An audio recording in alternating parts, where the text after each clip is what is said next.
اللهم صل على سيدنا محمد يا رب صل وسلم دائما ابدا على حبيبي. بھائی آپ اللہ کو اگر کہتے ہو نہیں ہے تو آپ بتا دو مفتی طارق مسعود کہہ رہا ہے کہ اللہ ہے, تو جاپان کا سائنسدان بتا دینا اللہ نہیں ہے, وہ چنگ پونگ ہے, ہوگا نا. شکر ہے چائنا میں قرآن نازل نہیں ہوا. نماز کو ہم شنگ چونگ کہتے ہیں, روزے کو ہم چنگ پونگ کہتے ہیں, اور تراویوں میں کیا ہو رہا ہوتا, چاں چی چی چاں چا پا پا پا پا چی چی چی اللہ اکبر. ٹھیک ہے نا, اللہ نے عربی میں نازل کیا نا, کیا الحمدللہ رب العالمین الرحمن الرحیم مالک یوم الدین, کاف ہا یا عین صاد, ذکر رحمت ربک عبدہ زکریا اذ نادى ربہ نداء خفیا قال رب انی وہن العظم منی واشتعل الرأس شیبا ولم اکن بدعائک ربی شقیا. کیسے پیارا کلام ہے, صحابہ رو پڑتے تھے یہ سن کے, آج بھی دنیا روتی ہے. تو بھائی ہمارے پاس جو خدا ہے نا, ہم اسی کو مانیں گے جو اپنا انٹروڈکشن کروا رہے ہیں. آپ کہتے ہیں وہ تو بھگوان کو بھی مانتے ہیں ہندو, تو اتنا خوبصورت انٹروڈکشن جو اللہ پہ سوٹ کرتا ہے نا, وہ اللہ کے علاوہ کوئی اور وہ کر نہیں رہا, کوئی اور. سمجھ میں آ رہی ہے بات؟ اتنا زبردست ایکسپلین کرنا کہ میں کیا چاہتا ہوں کیا نہیں چاہتا, یہ اللہ کے علاوہ کوئی اور خدا ایسا ہے ہی نہیں جو ایسی ایکسپلینیشن دے رہا ہو. آپ دوسری مذہبی کتابیں اٹھا کے دیکھو, آپ پاگل ہو جاؤ گے, سر دیوار سے مارو گے, بولے گے بھائی کیا لکھا ہوا ہے, سمجھ میں ہی نہیں آ رہا. آپ کوئی آسمانی کتاب اٹھا کے دیکھو اور یہ جاننے کی کوشش کرو کہ جو سچی مچی کا خدا ہے وہ انسانوں سے چاہتا کیا ہے. اے ٹو زیڈ پڑھ لو گے, آپ کو سمجھ میں آئے گا ہی نہیں. واحد ایک کتاب ہے قرآن, جب آپ اٹھا کے دیکھتے ہو,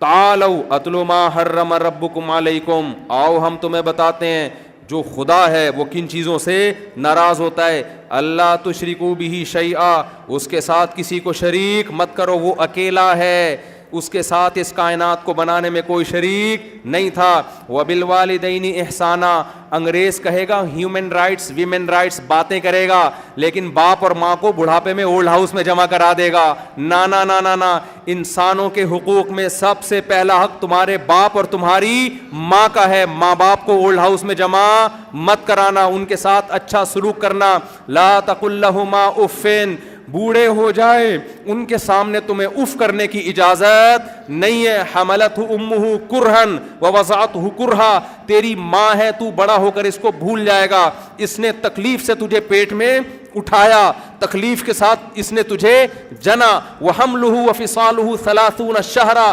2-2.5 سال اپنی گود میں اٹھا کے تجھے دودھ پلایا اس نے. تو اس کا حق بھول نہ جانا. جب تو یونیورسٹی میں جائے گا نا, تو نیوٹن کو پڑھے گا, تو ڈاروین کو پڑھے گا, انہی چکروں میں الجھ کے رہ جائے گا. ابا اور اماں کو تو کیا کر دے گا, ایک سائڈ پہ کر دے گا. تجھے یہ چیزیں سائنسدان نہیں بتائیں گے, ہم تجھے بتائیں گے. تعالوا اتلوا ما حرم ربکم علیکم, ہم تمہیں بتائیں گے تمہارا رب کن چیزوں سے ناراض ہوتا ہے. سب سے پہلے وہ شرک سے ناراض ہوتا ہے, جس نے بنایا ہے مانو صرف وہی ہے, اس کے علاوہ کوئی اور نہیں ہے. اس کے بعد رائٹس میں سب سے پہلے تمہارے پیرنٹس کا حق ہے, ماں باپ کا حق ہے, ان کو اف نہیں کرنا. وقر رب ارحمہما کما ربیانی صغیرا, ساری زندگی ہاتھ اٹھا کے مجھ سے ان کے لیے دعائیں مانگنی ہے.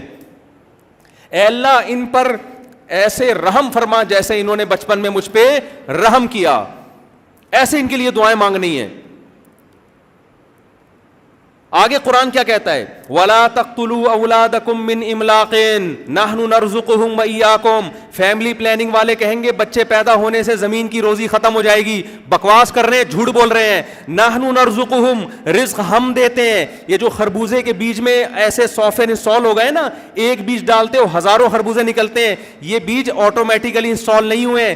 انسانوں کی ضرورت کو دیکھ کر کسی مینجمنٹ کی طرف سے انسٹالیشن کا عمل ہوا ہے, تاکہ بچے پیدا ہونے کی سپیڈ سے زیادہ خربوزوں کی سپیڈ زیادہ ہو, تاکہ جتنی انسان دنیا میں آ رہے ہیں رزق کی فراوانی اس سے زیادہ ہو. تو ان کی بے وقوفوں کی باتوں میں مت آنا, اور اپنے بچوں کو خوف سے غربت کے خوف سے قتل مت کرنا. کیوں؟ نحن نرزقہم وإیاکم, ہم تمہیں بھی رزق دیں گے اور ان کو بھی ہم روزی دیں گے. یہ سائنس تمہیں روزی نہیں دیتی. یہ کیلکولیٹر لے کے جو تم بیٹھے رہتے ہو نا اتنے بچے ہو جائیں گے تو اتنے پیسے, یہ ماں کی چھاتیوں میں خدا بچے کے پیدا ہوتا ہی دودھ پیدا کر دیتا ہے ماں کی چھاتیوں میں. یہ سائنسدان تھوڑی پیدا کر رہا ہے, وہ تو بتا رہے ہیں کہ ایسا ہوتا ہے. لیکن بے وقوف آگے نہیں دیکھتا کہ جو خدا بچہ پیدا کر کے ماں کی چھاتیوں میں دودھ پیدا کر سکتا ہے, اس کو نہیں پتا کہ 100 بچے پیدا ہو رہے ہیں یا 10 بچے پیدا ہو رہے ہیں. سائنسدان کہے گا چونکہ دودھ پیدا ہوتا ہوا نظر آ رہا ہے, دودھ ہی پیدا ہو سکتا ہے, اسکول کی فیسیں نہیں پیدا ہو سکتی باپ کے بٹوے میں. سمجھ میں آ رہی ہے بات؟ شادی بیاہ کے خرچے نہیں پیدا ہو سکتے, ایجوکیشن کی پیسے نہیں آ سکتے. خدا کہہ رہا ہے کمبختو, ماں پہلے روٹی کھاتی تھی, بلڈ بنتا تھا, پھر بچے کی آنکھ بنتی تھی, اسی سے بچے کی ناک بنتی تھی, بچے کے کان بن رہے تھے, ادھر بچہ آیا, اب اسی روٹی سے ماں کی چھاتیوں میں دودھ پیدا ہو رہا ہے. کیا زبردست نظام ہے یا نہیں ہے؟ اس کا مطلب جو پیدا کرنے والا ہے وہ غافل نہیں ہے, وہ سب جانتا ہے کیا ہو رہا ہے, کتنے انسان دنیا میں آنے کتنے نہیں آنے, اس کے کاموں میں دخل اندازی مت کرو. دنیا میں سمجھتا ہوں خدا کی قسم اس سے بڑا جرم نہیں ہے کہ آپ اپنی نسل اس خوف سے روکو کہ میں کھلاؤں گا کہاں سے. مجھے یہ جملہ خدا کی قسم مجھے بہت غصہ آتا ہے اس پر. آپ کسی اور بیس پہ روک رہے ہو نا کہ یار صحت نہیں ہے ماں کی, سنبھالے نہیں جا رہے. اول تو وہ سب باتیں بھی غلط ہیں, لیکن چلو یہ پھر بھی سمجھ میں آتی ہیں. آپ یہ کہہ کے روک رہے ہو کہ یار میں کھلاؤں گا کہاں سے, تو خدا کو آپ نے ایسے خدا کو ماننے کا کوئی فائدہ نہیں ہے. 100 بار آپ بولتے رہو میں خدا کو مانتا ہوں, قرآن کو, اللہ نہیں مانے گا اس دعوے کو. کیا کرنا ہے بھائی تو؟ ایک عورت کہتی ہے اپنے شوہر کو میرا شوہر ہے, یہ محبتیں کس سے کر رہی ہے؟ کبھی غفار سے کے ساتھ ڈیٹ پہ جا رہی ہے, کبھی ستار کے ساتھ ڈیٹ پہ جا رہی ہے, کبھی وسیم کے ساتھ ڈیٹ پہ جا رہی ہے, خرچہ وہاں سے لے رہی ہے. شوہر کو جب غیرت آتی ہے تو شوہر کہتے ہیں یہ کیا کر رہی ہو؟ کہتی شوہر تو میرے صرف آپ ہی ہیں. ایک دن شوہر غصے میں تھپڑ لگا دے گا, بیگم یہ جملہ اپنی زبان سے خدا کے لیے مت کہا کرو, یہ نہیں بولا کرو کہ میں تمہارا شوہر ہوں, کیونکہ حرکتیں تمہاری ایسی ہیں میرے علاوہ سب تمہارے شوہر ہیں. یہ مجھے چڑھایا نہیں کرو. اگر آپ نسل روک رہے ہو یہ اس خوف سے کہ میں کھلاؤں گا کہاں سے, آپ خدا کو رازق نہیں سمجھتے, آپ خدا کے وجود کے قائل نہیں ہو. پھر جھوٹی زبانوں سے میں کہنا کہ میں کریٹر کو مانتا ہوں, اللہ کو اس تکلف کی بالکل بھی ضرورت نہیں ہے. یہ تکلف نہ کیا کرو. آپ بولو بھائی میں کیلکولیٹر پہ چلتا ہوں, میں کیلکولیشن کو مانتا ہوں, کیونکہ اتنے خربوزے دنیا میں پیدا ہو رہے ہیں, بچے زیادہ پیدا ہو رہے ہیں تو خربوزے کم پڑ جائیں گے کل فیوچر میں. یہی ہے نا فیملی پلاننگ والوں کی, جو ہے نا اتنی گندم پیدا ہو رہی ہے, بچے اسپیڈ سے زیادہ تو گندم کم پڑ جائے گی. یہی ہے نا ان کی کیلکولیشن. بھائی خربوزہ تو میں ایک مثال دے رہا ہوں نا بھائی. اتنا پانی ہمارے سپریم کورٹ کے جج نے کہہ دیا تھا نا, اتنا گیلن پانی زمین سے نکل رہا ہے, بچوں کی اسپیڈ زیادہ ہے, قحط پڑ جائے گا. اس وقت میں نے بیان کیا تھا کہ سپریم کورٹ کے جج صاحب آپ کم از کم ریٹائر ہونے کے بعد تو اچھی بات کر لو. آپ نے یہ تو کیلکولیشن پیش کی ہے کہ اتنا پانی زمین سے نکل رہا ہے, بچے اتنے پیدا ہو رہے ہیں تو پانی کم پڑ جائے گا. یہ تو بتاؤ جا کتنا رہا ہے زمین میں. آپ کو میں روزانہ ٹینک سے اتنی بالٹیاں پانی نکال لیتا ہوں, میرے اتنے بچے ہیں, تو یہ تو کم پڑ جائے گا پانی. او بھائی یہ تو بتا نکالتا اتنا ہے تو ٹینک میں بالٹیاں آتی کتنی ہیں؟ جتنا پانی زمین میں, ابھی جو سیلاب آیا ہے نا یہی پانی اتنا زمین میں ہے کہ اسی کو اگر اسٹور کر لیتے, بلکہ زمین میں تو اللہ نے اس کو اسٹور کر دیا ہے, یہی پانی صدیوں تک ہمارے لیے کافی ہے. میں نے کے پی کے میں جا کے ایسے ٹیوب ویل دیکھے, کہہ رہے ہیں ہمارے باپ دادا ہم 200 سال ہو گئے پانی نکل رہا ہے, ہم نے آج تک اس پانی کو بند ہوتے نہیں دیکھا. وہ جو گورے نے بول دیا پھینک دیا, بس وہ دم ہلاتے ہوئے اس کے پیچھے چل رہے ہیں. ہمیں تو ان ٹیکنیکل کیلکولیشن کی ضرورت ہی نہیں آتا. ہم تو اتنا جانتے ہیں یار جو خدا بچہ پیدا ہوتے ہی ماں کی چھاتیوں میں دودھ پیدا کر دیتا ہے, اور ایسا دودھ پیدا کیا کہ اب تک کوئی کمپنی اور کوئی جاپان کا سائنسدان اس کا آلٹرنیٹ پیدا نہیں کر سکا. اس کو کہتے ہیں یہ آٹومیٹیکلی ہو رہا ہے. اور جو ڈبے کے آ رہے ہیں نا جس پہ سائنسدانوں کی صدیوں کی محنت ہے, اس کو کوئی نہیں کہے گا یہ خود بخود بن گیا. جو بنایا جا رہا ہے وہ ناقص ہے, جو آٹومیٹیکلی بن رہا ہے وہ کیا ہے, بڑا شاندار ہے. اس کا مطلب بھائی جو بنایا جا رہا ہے وہ انسانوں نے بنایا ہے, جو آٹومیٹیکلی جس کو کہہ رہے وہ انسانوں کا نہیں ہے, وہ انسانوں سے اوپر کی کوئی ذات ہے جس نے بنایا ہے, کیونکہ اس میں کوئی عیب نہیں ہے. ماں کے دودھ کی جو صفات ہے نا, میں نے ایک چائلڈ اسپیشلسٹ سے پوچھا, میں نے کہا ایسا کیا ہے ماں کے دودھ میں بھائی کہ سارے ڈاکٹر کہہ رہے ہیں ماں کا دودھ ہی پلاؤ. آپ کو پتہ ہے یہ ڈاکٹروں نے رجوع کیا ہے. پہلے ڈاکٹر کہتے تھے ڈبے کا دودھ ماں سے اچھا ہے, جیسے پہلے ڈاکٹر کہتے تھے انڈا مت کھاؤ, کولیسٹرول میں زردی میں کولیسٹرول ہوتا ہے. کئی سالوں تک انڈے سے ناغہ کروا دیا, سفیدی کھا رہے ہیں جس میں ذائقہ ہی نہیں ہوتا. ایک باڈی بلڈر مجھے ملے, کہہ رہے میں انڈا کی سفیدی کھاتا ہوں. میں نے کہا زردی کا کیا کرتے ہو ٹیسٹ؟ تو زردی میں کہہ رہے ہیں کوے کو کھلاتا ہوں میں. یہ 10 سال پرانی بات بتا رہا ہوں. اب ڈاکٹروں نے رجوع کر لیا, نہیں بھائی اس میں اچھا والا کولیسٹرول ہے, گندا والا نہیں ہے. تو ڈاکٹر ایک طویل عرصے تک ڈبے پہ فٹ کر دیا تھا پبلک کو نا, کہ اصل میں ایکچولی ہوتا یہ ہے کہ بچے کو آئرن چاہیے تو اس میں آئرن پورا ملے گا. اب ماں کے دودھ میں ممکن ہے کہ وہ کمزور ہو تو اس میں آئرن پورا نہ ہو, پوٹاشیم پورا نہ ہو, وغیرہ وغیرہ. یہ ہے یہ جاپان کے ایک سائنسدان نے ڈبہ بنایا ہے, اس میں لکھا ہوا ہے اتنا آئرن, اتنا میگنیشیم, اتنا فلانا فلانا فلانا. بعد میں جا کے انہوں نے کہا بھائی یہ ہم سے کیا ہوئی ہے. میں نے ایک چائلڈ اسپیشلسٹ سے پوچھا, میں نے کہا یہ ایسے کیا ٹیکنیکل فالٹ ہوا ہے کہ ڈبے کا دودھ ماں کا آلٹرنیٹ ہے ہی نہیں. انہوں نے کہا یار ہو نہیں سکتا, قیامت تک کے لیے لکھ دیا کہ بنا ہی نہیں سکتے, قیامت تک کے لیے. انہوں نے کہا کہ بچے کے حساب سے ماں کے دودھ میں آٹومیٹکلی تبدیلی ہوتی رہتی ہے, یہ ڈبے میں ممکن نہیں ہے. سمجھ میں نہیں آ رہی میرا خیال ہے بات. ڈبے کو کیا پتا کہ بچے کو کیا چاہیے ہے بھائی. ماں کے دودھ کا نا اس بچے سے لنک ہے. اچھا بچے کا ویٹ جتنا زیادہ ہوگا چھاتیوں میں دودھ اتنا زیادہ پیدا ہوگا. یہ پوری چیزیں آپس میں کیا ہیں, لنک ہے اس کا. یہ نیچر ہے, اور یہ نیچر آٹومیٹیکلی نہیں ہے, یہ خدا کی بنائی ہوئی نیچر ہے. تو کہاں سے میں بات کیا کر رہا تھا پتہ نہیں ادھر کو کدھر میں نکل لیا. تو ہاں قرآن کیا کہتا ہے, وَلَا تَقْتُلُوا أَوْلَادَكُمْ خَشْيَةَ إِمْلَاقٍ. نہ قتل کرنے کی اجازت نہیں ہے, حمل گرانے کی بھی اجازت نہیں ہے. تمام مفسرین کا اتفاق, کیونکہ اس دور میں حمل گرانا ممکن نہیں تھا, ان کو طریقے نہیں آتے تھے. آج آ گئے ہیں تو حمل گرا دیتے ہیں. غربت کے خوف سے آپ کو حمل گرانے کی بھی اجازت نہیں, نسل روکنے کی بھی اجازت نہیں, غربت کے خوف سے. تو قرآن ایکسپلین کر رہے ایک ایک چیز کو واضح کہ وَلَا تَقْتُلُوا أَوْلَادَكُمْ مِنْ إِمْلَاقٍ. اور قرآن کیا کہہ رہا ہے, آؤ ہم تمہیں بتاتے ہیں تمہارا رب کن چیزوں سے خوش ہوتا ہے, کن چیزوں سے ناراض ہوتا ہے. ایک ایک چیز کو قرآن ایکسپلین کرتا ہے. قرآن میں آیتیں بکھری ہوئی, لا تقربوا الزنا, زنا کے قریب مت جاؤ. نکاح کس سے کرنا ہے, حرمت علیکم امہاتکم وبناتکم وعماتکم وخالاتکم وبنات الاخ وبنات الاخت. تم پر تمہاری مائیں حرام, تمہاری بیٹیاں حرام, تمہاری بہنیں حرام, تمہاری پھوپھیاں حرام, تمہاری خالائیں حرام. ایک تو زنا کسی سے نہیں کرنا, اور اگر ریلیشن کرنا بھی ہے نکاح سے, لیکن نکاح میں بھی کچھ باؤنڈری ہے. اس سے نکاح کرو گے خدا ناراض ہوگا, اس سے نکاح کرو گے خدا راضی ہوگا. انگریز کے پاس کوئی ایسی ایکسپلینیشن نہیں ہے, ہندو کے پاس کوئی ایسا قانون نہیں ہے جس میں گاڈ خود بتا رہا ہو کیا صحیح ہے اور کیا غلط ہے. تبھی تو انگریزوں کے ہاں اسمبلیوں میں قانون بنتے ہیں. انہوں نے ایسے غلط قانون بنا دیے کہ وہ ہومو سیکچولیٹی کی اجازت دے دی, کیونکہ ان کا کوئی روکنے والا نہیں ہے. ان کو شراب کو لیگل کر دیا. قرآن کیا کہتا ہے, انما الخمر والمیسر والانصاب والازلام رجس. اے ایمان والو ہم بتاتے ہیں خدا کس سے ناراض ہوتا ہے, جوا کھیلنے کی تمہیں اجازت نہیں ہے, چاہے سوسائٹی میں اس کے کتنے اچھے اثرات پڑ رہے ہوں. عرب جب جوا کھیلتے تھے جیت کے غریبوں کو کھلاتے تھے. قرآن نے کہا نا نا نا نا نا, چاہے غریبوں کو ہی کھلاؤ, جوئے کی تمہیں اجازت نہیں ہے. اب اسلام میں تو ایک بات واضح ہو گئی, بھائی چاہے غریبوں پہ ہی خرچ کرو گے اجازت نہیں ہے. گورا اس بحث میں پڑے گا, یار اگر کوئی سوسائٹی جوا کھیل کے غریبوں کو کھلا رہی ہے تو کیا حرج ہے اس میں. وہ کنفیوز ہوگا کہ نہیں ہوگا, ہم کنفیوز نہیں ہے. ہم کیونکہ ہمیں خدا نے بتا دیا, میں ان چیزوں سے کیا ہوتا ہوں, ناراض ہوتا ہوں میں. سمجھ میں آ رہی بات کہ نہیں آ رہی. اور یہ بھی خدا نے بتایا جس پہ آپ مجھے بدنام کرتے ہو 4 شادیاں, یہ میں نے نہیں بتایا, خدا کی قسم میں نے نہیں بتایا.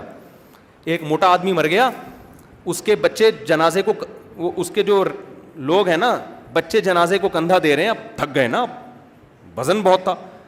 کسی دوسرے کو بولو وہ کندھا ہی نہیں دے رہا, وزن بہت تھا.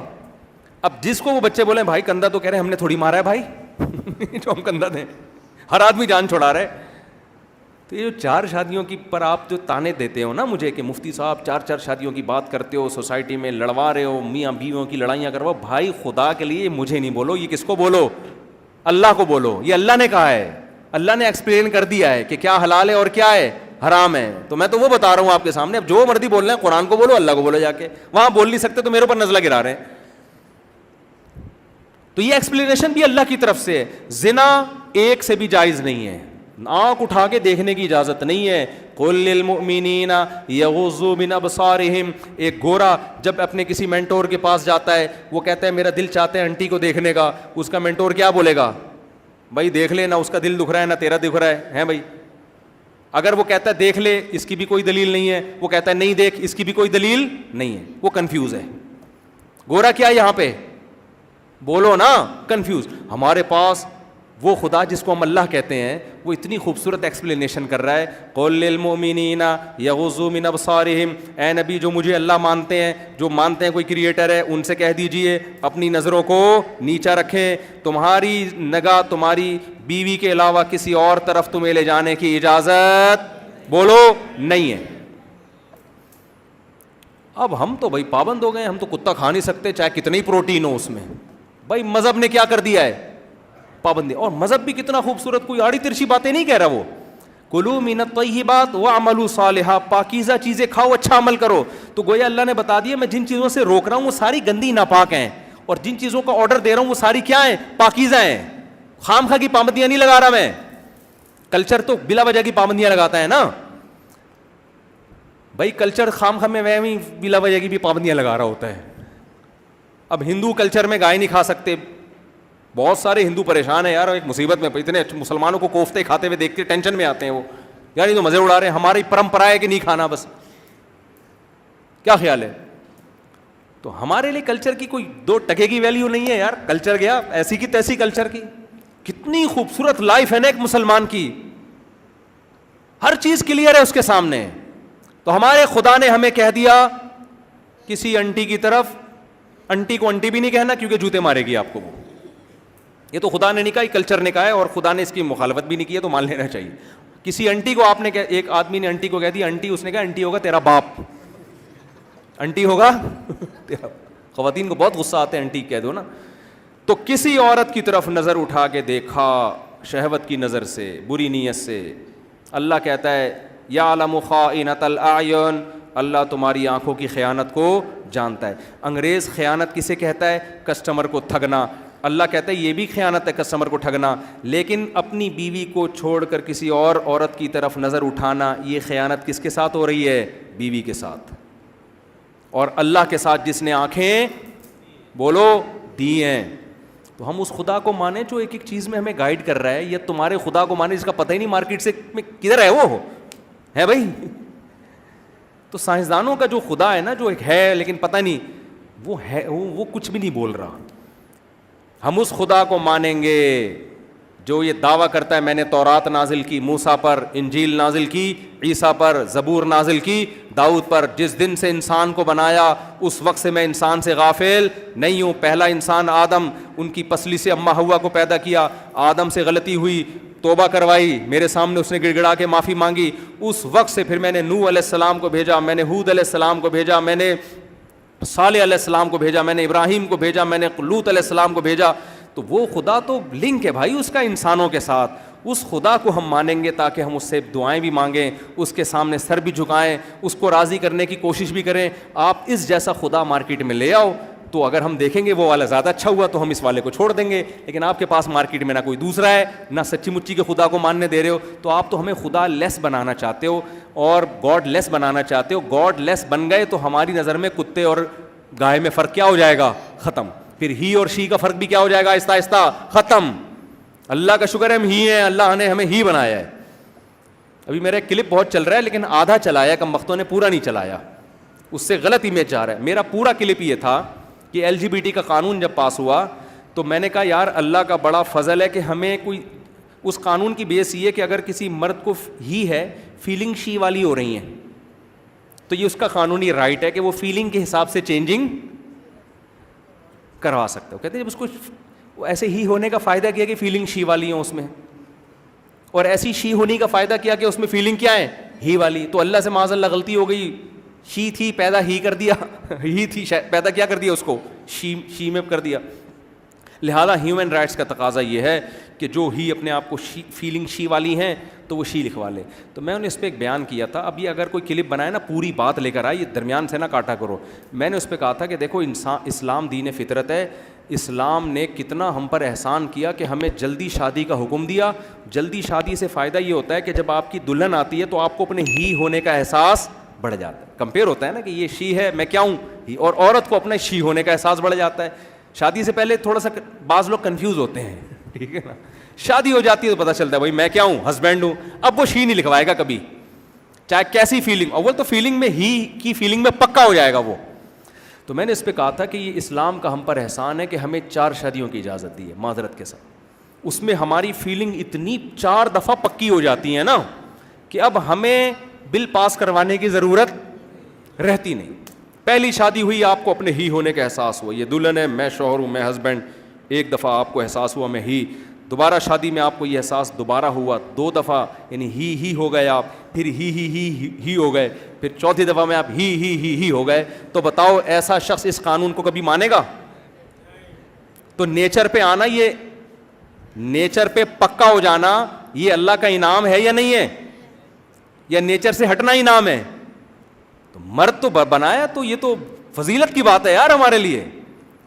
تو میں یہ عرض کر رہا تھا, یہ جو میں 4 شادیوں کی بات کرتا ہوں نا, جو تانے دیتے ہیں مجھے بالکل نہیں دیا کرو. کس کو بولا کرو بھائی, اللہ میاں کو بولو جا کے, اللہ تو نے کیا کر دیا. یہ اللہ سے اگر آپ پوچھو گے تو اللہ کے پاس بہت زبردست جواب ہے اس کا.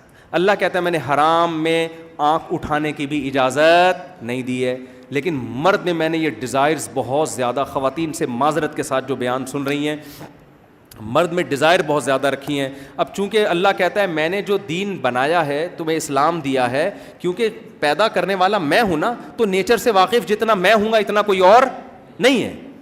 تبھی قرآن نے کیا کہا, فطرت اللہ التی فطر الناس علیہا, یہ اسلام وہ نیچر ہے جس پہ میں نے لوگوں کو پیدا کیا ہے. تو جب اللہ نے نیچر پہ لوگوں کو پیدا کیا ہے تو عورت کے لیے عورت کی نیچر کے حساب سے حکام دیے, مرد کے لیے مرد کی نیچر, اور ایسے حکام دیے جو سوسائٹی کی ضرورت پوری کریں. تو ایک شادی والا سسٹم چل نہیں سکتا سوسائٹی میں, اس میں عورتیں, بے نکاحی عورتیں بہت زیادہ ہوں گی, اور مردوں کی ڈیزائرز پوری نہیں ہوں گی. وہ منہ ماریں گے گند کی طرف جا کے, جو ہو رہا ہے آج کل. سمجھ رہے کہ نہیں سمجھ رہے؟ تو وہ غلط جگہوں پہ جا کے منہ ماریں گے. وہ مرد کا بھی فائدہ اس میں کہ اس کو حلال ایک اور بیوی رکھنے کی اجازت دی جائے, اور عورت کا بھی فائدہ ہے تاکہ ساری عورتوں کی شادی ہو جائے. اب شادی آپ یک طرفہ کام نہیں ہے. میرے پاس لوگ آتے ہیں کہ مجھے کوئی دوسری شادی, مجھے کوئی دوسری پہ رشتہ نہیں دے رہا.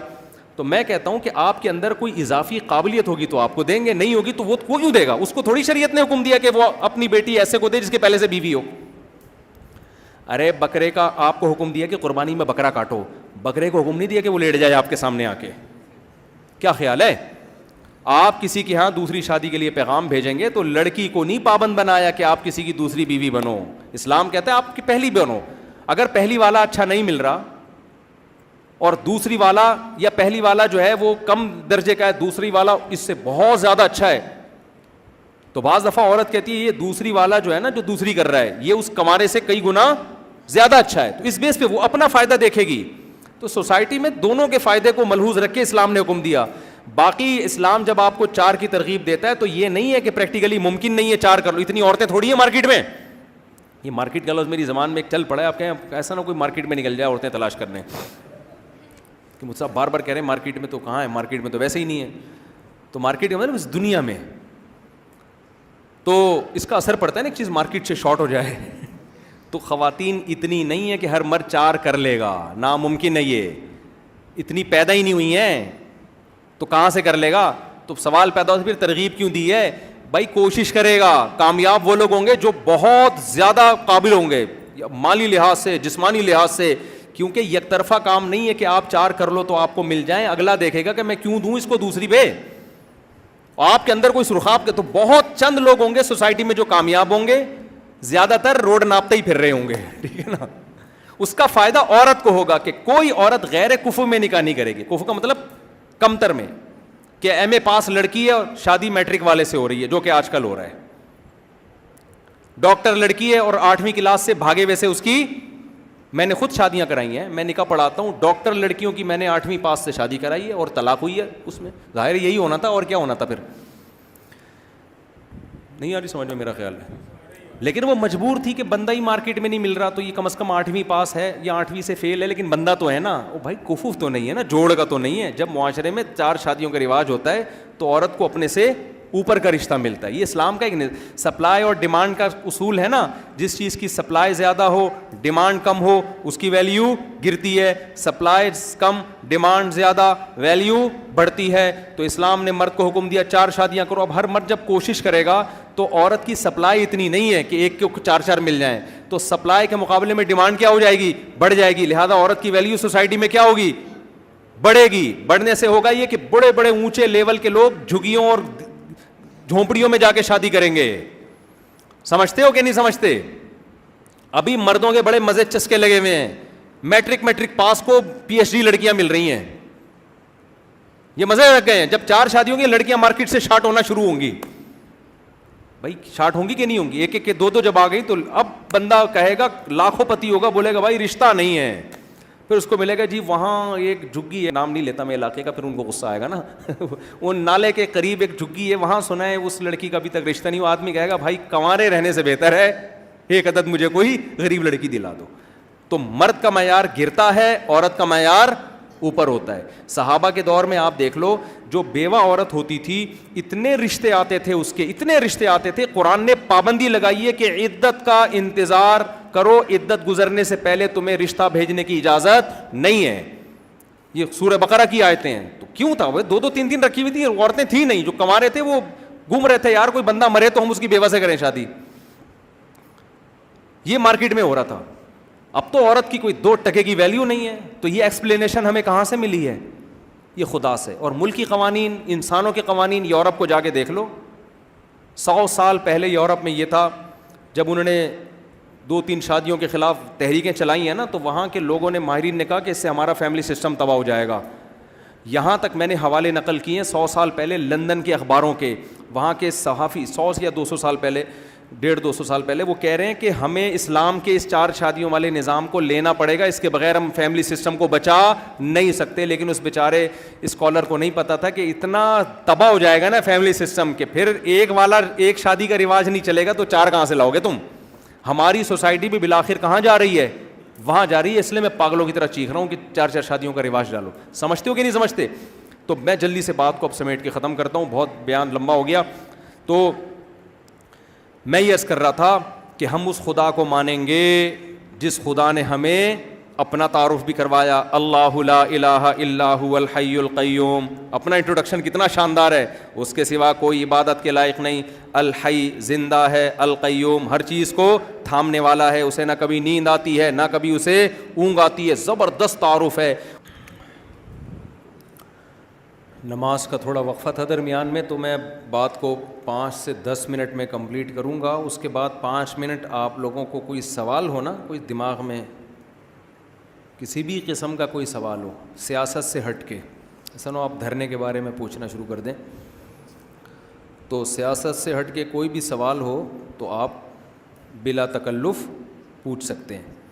بیان چل کہاں رہا تھا, مجھے تو 20 چیزیں میرے دماغ میں چل رہی ہوتی ہیں. ہم کہاں تک پہنچے تھے؟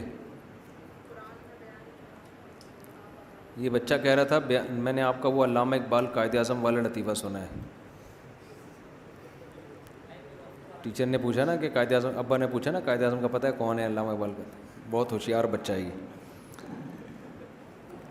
تو بات میرا خیال ہے یہاں چل رہی تھی کہ اس خدا کو مانا جائے گا جو اپنا تعارف کراتا ہے. جو کراتا ہی نہیں ہے, جب تک وہ مارکیٹ میں اویلیبل ہی نہیں ہے, ٹھیک ہے نا, تو ہم ایسے خدا کو مان کے کیا کریں. تو میں لبرل لوگوں کی قسمیں بیان کر رہا تھا, اس پہ پھر میں نے بات آگے لے کے چلا تھا کہ الحاد, اب مذہب کی پابندیوں سے اپنے آپ کو آزاد کرنا. تو اللہ کے ہونے کے دلائل بھی بڑے مضبوط, وہ جو خدا ہے وہ اللہ ہے, اس کے دلائل بھی بڑے مضبوط. ایک جو اب طبقہ ہے نا جس پر میں 5 سے 10 منٹ روشنی ڈالوں گا, وہ طبقہ یہ ہے جو اللہ کو بھی مانتا ہے, اللہ کے رسول کو بھی مانتا ہے, قرآن کو بھی مانتا ہے, لیکن وہ بھی پریکٹیکلی وہ بھی ملحد ہی ہے. عملی طور پر وہ بھی آزادی چاہتا ہے. تو اس نے کیا کیا, اچھا ان قسم کے ملحدین کی بھی پھر کئی قسمیں ہیں.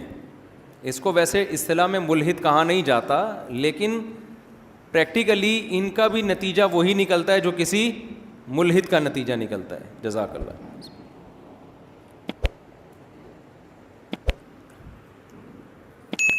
وہ یہ ہے کہ آپ بیچ سے علماء کو نکال دیں. بعض لوگوں نے تو یہ کیا کہ حدیث کو نکال دیں آپ, کیونکہ جتنے احکام ہمیں حدیثوں میں ملتے ہیں اتنے قرآن میں نہیں ملتے. تو جب آپ حدیثوں کو نکال دو گے بیچ سے, ہم وہ کہتے ہیں کہ ہم اللہ کو بھی مانتے ہیں, قرآن کو بھی مانتے ہیں. ہم یہ جو اجمیوں کی لکھی ہوئی کتابیں ہیں نا, جو 300 سال کے بعد حدیث کی صورت میں لکھی گئی ہیں, ہم ان کو نہیں مانتے. اس کا نقصان کیا ہوتا ہے کہ بہت ساری قرآن کے احکام ایسے ہیں جو قرآن میں نہیں ہیں, بلکہ وہ کہاں ہیں, وہ حدیث میں ہیں. وہ سارے حلال و حرام کا کانسیپٹ کیا ہو جائے گا, ختم. پھر بھی آپ آزاد ہو جاؤ گے. دوسرا ایک بڑا مسئلہ ہے کہ جو احکام قرآن میں باقی رہ بھی جائیں گے نا, جو قرآن نے واضح کیے ہیں, ان کی بھی ڈیٹیل ہمیں پھر حدیث میں ملتی ہے. جیسے نماز کا حکم تو قرآن نے دیا, تفصیل کہاں ملے گی اس کی, بولو, حدیث میں ملے گی. تو لہذا ایک فرقہ ہے جس کو منکرین حدیث کہا جاتا ہے, انہوں نے کیا کیا, ہم قرآن کو مانتے ہیں, نتیجے میں حج کا بھی انکار کر دیا, نماز کا بھی انکار کر دیا, اور پتہ نہیں کن کن احکام کا انہوں نے انکار کر دیا. یہ بھی ایک خطرناک قسم ہے لبرلزم کی. ایک چیز جو مارکیٹ میں آئی ہے نا, یہ بہت خطرناک ہے, یہ مذہبی لوگ اس کو قبول کر رہے ہیں, وہ ہے غامدیت. نام نہیں لینا چاہیے تھا, لیکن اس فرقے کا اور کوئی ملتا ہی نہیں نا, تو ہم پھر اس کو یہی نام دیں گے. وہ کیا ہے, علماء کو بیچ سے کیا کر دو, فقہا کو کٹا دو بالکل. اگر کوئی قرآن کو مانتا بھی, حدیث کو مانتا بھی, تو مانے, لیکن اس کی وہ تشریح جو میں بیان کر رہا ہوں, وہ تشریح جو ابو حنیفہ نے بتائی, امام شافعی نے بتائی, امام احمد نے بتائی, امام مالک نے بتائی, یہ انسانوں کے, یہ انسان تھے, یہ انسانوں کے اپنے نظریات تھے, ہم اس کو نہیں مانتے. ہم قرآن اور حدیث کو ڈائریکٹ مانیں گے. بیچ میں یہ جو شخصیات ہیں ان کو آپ کیا کرو, سائڈ پہ. اس سے اچھا لیول بڑا اچھا ہے. یہ لیول کیا ہے بھائی, قرآن کسی شخصیت کا محتاج, ابو حنیفہ کا محتاج نہیں ہے کہ ابو حنیفہ نے اس کی تشریح میں یہ کہا تو شافعی نے, یہ سب چیز. انسان ہے, انسان سے غلطی بھی ہو سکتی ہے, پیغمبر سے غلطی نہیں ہو سکتی. پیغمبر کی حدیث کو لیں گے ہم, کیونکہ پیغمبر معصوم ہوتے ہیں. ابو حنیفہ معصوم, بولو نا, نہیں. بھائی جب پیغمبر کو لیں گے ہم, تو بات یہ ہے کہ پیغمبر تو معصوم نہیں ہوتے, ہم تو مانتے ہیں, لیکن پیغمبر کی حدیث کی جو تشریح آپ بیان کر رہے ہو, تو جب ابو حنیفہ پیغمبر تو معصوم ہوتے ہیں, لیکن پیغمبر کی حدیث کی جب آپ تشریح بیان کر رہے ہو, ایک تشریح ابو حنیفہ نے کی ہے, تو ابو حنیفہ کو تو آپ نے کہہ دیا معصوم نہیں ہے, تو آپ کون سا معصوم ہو؟ نہیں, یہ بات میرا خیال ہے سمجھ. بات یہ کہ غلطی کا امکان ابو حنیفہ سے بھی ہے, آپ سے بھی ہے. وہاں امکان کم ہے, آپ سے امکان زیادہ ہے. میں سمجھا پا رہا ہوں اپنی بات. ان لوگوں کا لیبل بڑا اچھا ہوتا ہے, لیکن اس لیبل سے مقصد وہی لبرلزم کی, پھر ہم اپنے نظریات اور اپنی, پھر کوئی قرآن و حدیث کو جب آپ آزاد چھوڑتے ہو نا, تو جو چاہے تشریح کرتے پھرو پھر اس کی بیٹھ کے. ہر چیز میں لفاظی کے ذریعے دائیں کو بائیں اور بائیں کو دائیں کیا جا سکتا ہے. اس طرح کی جو غامدیت والی سوچ والے لوگ بھی ہول سیل کے حساب سے آپ کی سوسائٹی میں موجود ہیں. ایک صاحب مجھ سے ملے اور کہنے لگے, یہ جو طلاق کا جو کانسیپٹ مفتیوں نے پیش کیا ہے کہ طلاق دے دی تو بیوی حلال ہو گئی تو بیوی حرام ہو گئی, تو یہ کانسیپٹ بالکل اسلام میں ہے نہیں, یہ مفتیوں کا بنایا ہوا ہے. میں نے کہا آپ بتائیں اوریجنل کانسیپٹ کیا ہے. پتہ نہیں وہ کون سا, پھر انہوں نے کہا میں نے اتنی موٹی کتاب لکھی ہے اس پہ نا, کہ اصل قرآن جو طلاق کا بیان کرتا ہے وہ کیا ہے. میں نے کہا بھائی صاحب یہ جو اتنی موٹی کتاب ہے نا, ایسی فالتو کتاب میرے پاس پڑھنے کا ٹائم بالکل بھی نہیں ہے. کیونکہ اگر میں آپ جو کانسیپٹ, پتہ نہیں کوئی الٹا ہی کانسیپٹ پیش کر رہے تھے, وہ میں بھول بھی گیا, اتنا الٹا تھا کہ یاد بھی نہیں رہا مجھے.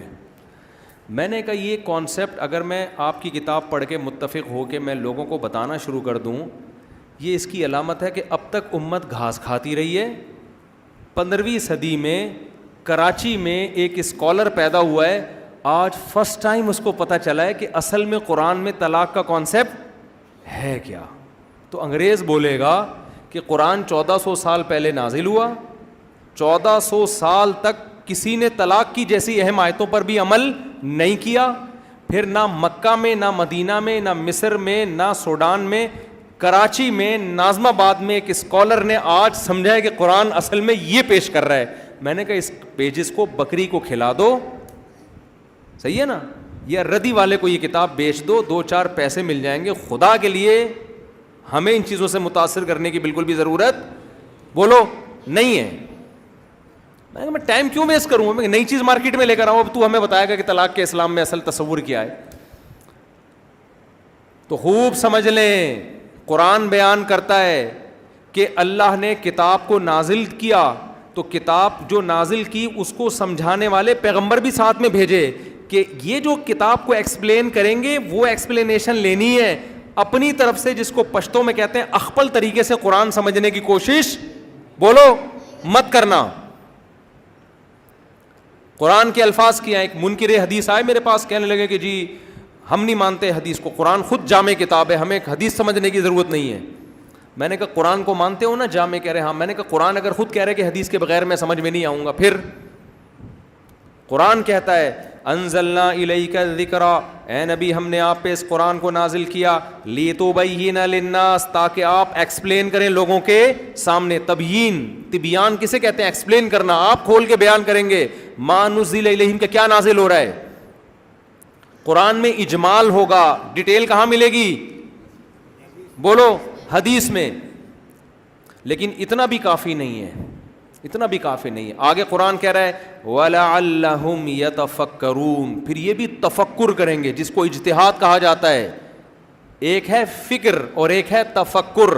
تفکر باب تفعل ہے، جب تکلف کے ساتھ، محنت کے ساتھ کوئی کام کیا جاتا ہے، سوچ و بچار کی جاتی ہے، اس کو تفکر کہا جاتا ہے. جب بغیر محنت کے سوچا جاتا ہے اس کو فکر کہا جاتا ہے. یہ عربی میں فکر اور تفکر الگ الگ ہے، اردو میں تو ایک ہی ہیں لیکن عربی میں کیا یہ الگ الگ ہیں. تو قرآن فکر کا لفظ نہیں کہہ رہا، تفکر. اب جو اس میں قرآن اور حدیث میں غور و فکر کرے گا، تو مجھے ایک بات بتاؤ، جس چیز میں تفکر یعنی غور و فکر کیا جا رہا ہے اس میں یہ 2 شرطوں کا ہونا لازمی. ایک غور و فکر کی صلاحیت ہو. ہر آدمی کے پاس استعمال کرنے والی کھوپڑی نہیں ہوتی. فکر تو سب میں، تفکر ہر ایک میں نہیں ہوتا. مفکر تھوڑے ہی لوگ ہوتے ہیں نا. ارے ہم کہتے ہیں نا یہ مفکر اسلام ہے، یہ مفکر فلاں ہے، تو کیا سارے محلہ مفکر ہے بھائی؟ یہ کون سا محلہ ہے؟ اس کا نام کیا ہے؟ اسکیم 33 میں آتا ہے نا یہ. تو کیا سارے یہاں مفکرین ہیں؟ بھائی گاڈ گفٹڈ ہوتا ہے نا یہ. کچھ لوگوں میں سوچنے کی صلاحیت زیادہ، کچھ لوگوں میں سوچنے کی صلاحیت کم. اور یہ حدیث میں بھی ہے رب حامل فقہ غیر فقیہ، صحیح حدیث ہے. آپ نے فرمایا بہت سے لوگ علم کی بات جانتے ہیں سمجھتے نہیں ہیں. طوطے کی طرح رٹی ہوئی ہوتی ہے، مطلب ان کو نہیں پتہ ہوتا. آپ نے فرمایا رب حامل فقہ غیر فقیہ، صحیح حدیث ہے. بہت سے لوگ علم کی بات جانتے ہیں سمجھتے نہیں ہیں. آپ نے فرمایا علم کی بات آگے بتا دو، ہو سکتا ہے جس کو بتاؤ گے وہ جان لے گا تمہارے بتانے سے اور سمجھ بھی لے گا. تمہارے پاس الفاظ ہیں سمجھ نہیں ہے، سامنے والے کو بتاؤ گے عقل مند کو، اس کے پاس سمجھ بھی ہے، تمہارے بتانے سے الفاظ بھی آ جائیں گے، وہ تمہیں اس کا مطلب بتائے گا. یہ میں اپنی طرف سے نہیں کہہ رہا، یہ نبی صلی اللہ علیہ وسلم کی حدیث. آج کیا ہے، ہر آدمی قرآن و حدیث میں فنٹر. میں قرآن و حدیث کسی سے نہیں سمجھوں گا، میں نبی تو کہہ رہے ہیں کہ سب لوگ ایکول نہیں ہوتے، کچھ سمجھتے ہیں کچھ نہیں سمجھتے. قرآن بھی کہہ رہا ہے تفکر کریں گے. تو پہلی صلاحیت کیا ہونی چاہیے؟ قرآن و سنت سے مسائل کو نکالنے کے لیے تفکر. دیکھو قرآن میں 2 طرح کے مضامین ہیں. ایک مضامین وہ ہیں جن کا نصیحت سے تعلق ہے، آخرت سے، جنت سے، جہنم سے، جن کا تعلق ہے کہ اللہ کی محبت. ان کے لیے کوئی کھوپڑی کا ہونا ضروری نہیں ہے، نارمل عقل والا بھی یہ باتیں سمجھ جاتا ہے. اسی وجہ سے قرآن نے کہا وَلَقَدْ يَسَّرْنَا الْقُرْآنَ لِلذِّكْرِ، ہم نے نصیحت کے لیے قرآن کو آسان کر دیا ہے. فَهَلْ مِن مُدَّكِرٍ، کوئی ہے سمجھنے والا، کوئی ہے نصیحت حاصل کرنے والا. اس کے لیے کوئی گاڈ گفٹڈ صلاحیتوں کا ہونا ضروری نہیں ہے، نصیحت کے لیے بہت آسان. لیکن جہاں قرآن میں قوانین بیان ہوئے، حلال حرام کے مسائل، وہاں قرآن آسان نہیں ہے. وہاں قرآن کیا کہہ رہے ہیں, نبی ایکسپلین کریں گے, اور پھر اس ایکسپلینیشن بھی کافی نہیں ہے, لعلہم یتفکرون, یہ لوگ اس میں غور و فکر کریں گے. تبھی آپ دیکھیں قرآن میں وراثت کے احکام ہیں یا نہیں ہیں؟ بولو بتاؤ نا. سورہ نساء میں پورا ایک رکوع ہے. آج تک ایسا کیوں نہیں ہوا کہ آپ کے ابا کا انتقال ہو گیا, آپ نے ترجمہ کھول کے وراثت بتا دی کہ ابا کو اتنا ملے گا, اماں کو اتنا ملے گا, بیٹے کو اتنا؟ کبھی ایسا ہوا؟ ترجمے میں صاف لکھا ہوا ہے. فوراً لوگ مفتیوں سے رابطہ کرتے ہیں, جی ابا کا انتقال ہو گیا, بیٹے کا کتنا, بیٹی کا کتنا. بھائی کیوں رابطہ کر رہے ہو؟ وہ فلاسفر اسکالرز کہاں گئے جو کہتے ہیں قرآن خود سمجھ میں آئے گا؟ ترجمہ کھولو, بیوہ کا اتنا, ماں کا اتنا, ابا کا اتنا, بیٹے کا اتنا, دے دو نا. وہ اسکالر خود نہیں دے پا رہا ہوتا, وہ بھی چھپڑ میں کسی مدرسے میں رابطہ کر رہا ہوتا ہے. نہیں آئی میرا خیال ہے بات سمجھ. ججز, وکلا, جب کیس چلتا ہے نا عدالت میں, کورٹ میں وراثت کا, وہ خود مفتیوں سے رابطہ کر رہا ہوتا ہے جج کے, یار فتویٰ لے کر آؤ. بھائی ترجمہ ہے نا, پڑھ کے فتویٰ دے دو. نہیں ہو سکتا. 2 3 4 6 مہینے کے کورسز ہوتے ہیں دینی مدرسوں میں وراثت کے حکام کو سمجھنے کے لیے. نماز کے مسائل پر کتابیں لکھی جاتی ہیں سد صاحب کے بغیر. اب میں زیادہ ڈیٹیل میں نہیں جاتا. تو پہلی چیز کیا ہے؟ تفکر کی صلاحیت.